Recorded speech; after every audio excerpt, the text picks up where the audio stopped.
All right, we're live. So, do I say my name? Larry Kearns, Kearns. I'm an architect. For the last 32 years, I've been a principal of Wheeler Kearns Architects here in Chicago. I came from Miami, Florida to work for SOM in Chicago. I love Chicago for its focus on architecture. It is a city, a major U.S. city, where the average citizen has Chicago's architecture on their radar. Clearly, Urbs in Orto, the city in a garden, was an idea that was present at Chicago's inception, and I think could even be strengthened today. It's a livable city with livable neighborhoods. In terms of the things that I think Chicago struggles with, one of those is the many units of government that we have. Unlike other cities that reformed their political system after the 20s, New York being the best example, Chicago still has 50 units of government for the entire city. I think this tends to lend a very parochial lens where you have parts of the city perhaps in competition with one another. From a planning point of view, I think Chicago, like many U.S. cities, adopted its zoning code after World War II when there was this idea of having everything respond to market thinking, and Chicago followed suit that way. It essentially mandates a monoculture of uses where we have housing separated from manufacturing, separated from commerce. And I don't think that's relevant today. I think when you apply that sort of market thinking, you tend to look at things as commodities and that are interchangeable and that you can pay for. And it's devoid of the sort of value system. And this is something Harvard's Michael Sandel warns against, right? When you rely solely on market thinking to bring about outcomes, those outcomes in a market tend to be very individually focused and don't necessarily hold values that are commonly shared. I think Chicago for too long, like a lot of cities, has a very parochial view. You'll have neighborhoods complaining about which neighborhood gets a school, right? The reality is we're competing against other Midwest cities like Cleveland and Milwaukee. In reality, we're competing with New York and San Francisco. In reality, we're competing with London and Paris, right? So I think, again, a higher altitude view, something that is more citywide, where we look at not neighborhoods that have schools, but that the city has a variety of schools, right? Where you create networks of schools, networks that have a particular affinity or expertise in teaching particular skills or to diverse learners, right? The idea is to create the same sort of cognitive diversity we already have in the city. We want to expand that, but there are more barriers to break down, right? So if you want to have a school in Chicago, right, there's no other place you can have that zoning as of right unless you're in a residential neighborhood. And I think this is terribly short-sighted. That needs to change, right? I need to be able to have places that build human capital on our city streets, just like major retail once existed. This is going to be an industry that's growing, right? It's the second largest private industry downtown. This is going to be a pattern you see throughout, growing and growing, and the need's going to grow and grow and grow. The neighborhoods are another thing. I think they, again, were conceived of as monocultures of different uses, some of those being considered sacred ground. I think that needs to be revised dramatically. I think We have to say that manufacturing today, we are not the smokestack industries of yesteryear. There's a lot of manufacturing and making things digitally, right, that doesn't have with it all of the necessities of the past. They're almost industries that can easily coexist and beneficially coexist with housing, restaurants, and all sorts of learning and entertainment. So I would foresee that the future codes, zoning codes in the city would take this regenerative approach, allowing coexistence of lots of uses, eliminate the siloing as you would do in any major corporation or business or institution now. You do the same thing within the city. When we talk about regenerating neighborhoods, it's an invitation to think about regenerative zoning. Zoning in a way that's just not about solving problems or precluding problems, but actually looking at zoning much as you do in regenerative agriculture, right, as supporting the fertility of the environment, right? So on the agriculture side, when you grow food, at the same time you're attempting to grow the soil and improve the land that the produce grows in. In the same way, the city could look at zoning as a way to actually improve the fertility of the environment, the neighborhood. And this will require a more holistic approach where we don't grow monocultures of different types of buildings and different types of uses that are separate, but it's more of a case where you want to increase the diversity, the so-called biodiversity, right, in agriculture. You want to create places where digital manufacturing can coexist with residential, that can coexist with a restaurant, right? All these things can coexist. A lot of these things, even the human capital building part of this, right, the education, a lot of these things are restricted on our commercial streets. My sense is that the city should take a leadership role by allowing these uses which were siloed before to coexist. So one of the things that I have followed in Chicago since probably 2004, the last major revision of the zoning code, is this idea of accessory dwelling units, or ADUs. In other cities, they're called granny flats or laneway houses, right?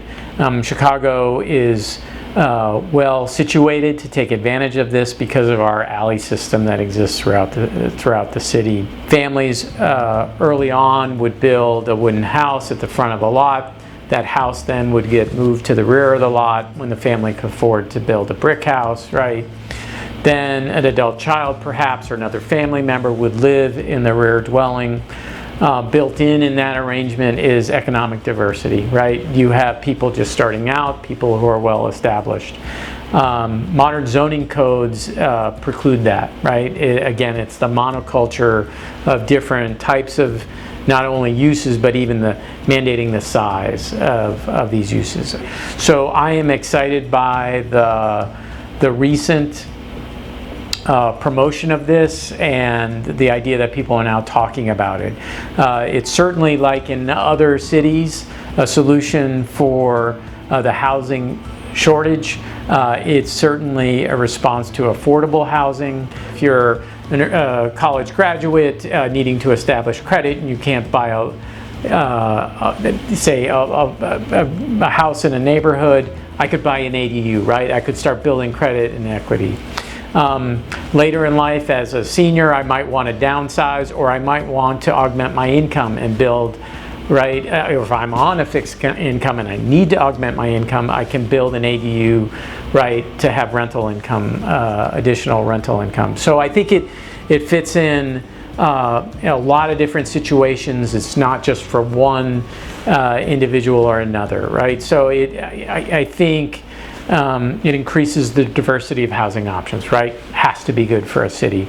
So the idea is not to concentrate and segregate, right? You integrate, right? And you diversify. So that's what the city needs to do. The other thing that I think has promise for ADUs in the city of Chicago that's quite unique is we have neighborhoods that are depopulating, neighborhoods that have many vacant lots. If I have a neighborhood that has an abandoned school because of depopulation, I would argue that you should turn that school site into a park, right? So that you start seeding development with amenities that are low cost and universal, right? And consistent with the city's values. You start establishing parks, you follow that with ADUs, you follow that with urban agriculture. At the same time, you introduce ADUs. These buildings, because of their humble size, are not targets of international or national developers that are well capitalized, right? Those companies will continue to do larger projects, but this is going to offer an opportunity for smaller businesses to start with humble amounts of capital and start building their reputation and their capital. At the same time, that's creating other jobs, right, for tradespeople at a smaller scale, right? Something that doesn't exist in Chicago right now, creating more jobs for more people and a way to reboot some of our neighborhoods.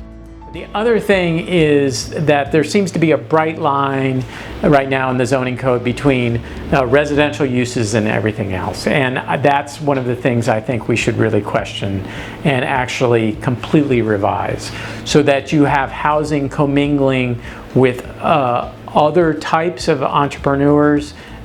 One case, in fact, that we have proposed is urban agriculture, but done at scale in greenhouses, hydroponically, or other ways of high density four-season growing. Instead of importing our produce from Salinas or South America, to actually grow our food here in the city, and actually grow food where people live, in a food district where you grow the food, you process the food, you prepare the food and eat it, right? So to the point of culinary arts, right, where you really focus on locally growing produce. Certainly you're not going to be able to grow everything that a chef would want or a homeowner would want, but you can dramatically reduce the carbon footprint. You re-envision the city as a place that can grow its own food locally, and not just commodities again. I'm talking about artisanal food, business-to-business arrangements where chefs can order different types of vegetables and produce to be grown in their own neighborhoods.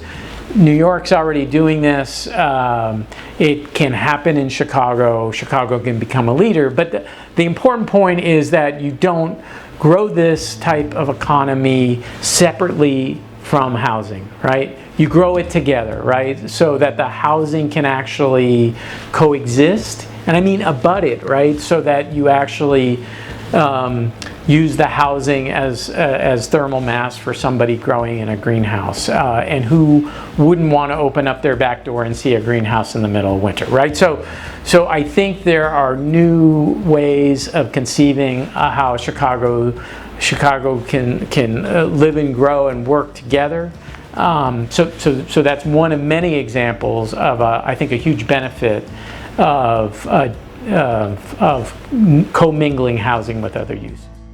I do think when it comes to ADUs, urban ag, or all these other ideas, remaking the zoning code, architects should have a seat at the table, obviously not the only seat at the table, and should expand their conversations with others. It comes back to this idea of having a city represent its values in its legislation, and that I would like to see Chicago on the forefront of solving the 21st century problems, is to have a city that is renowned for its ability for people to come and educate themselves throughout their lifetimes, right, to solve global problems. If you have to be a global city, you have to throw your arms open to the world, right? So I think that's something Chicago can do in the future.